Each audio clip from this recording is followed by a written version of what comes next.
Welcome to Penrose Learning, where we make understanding easy. You start by making sure the device is ready. Charge it and connect to the internet so settings and accounts can sync.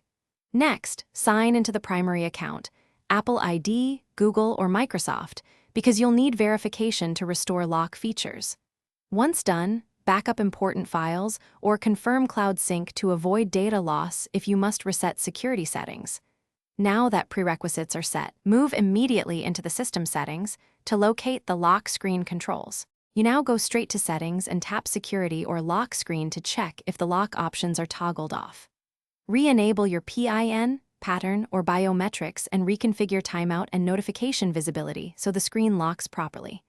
If a third-party lock app caused the issue, uninstall it and reboot.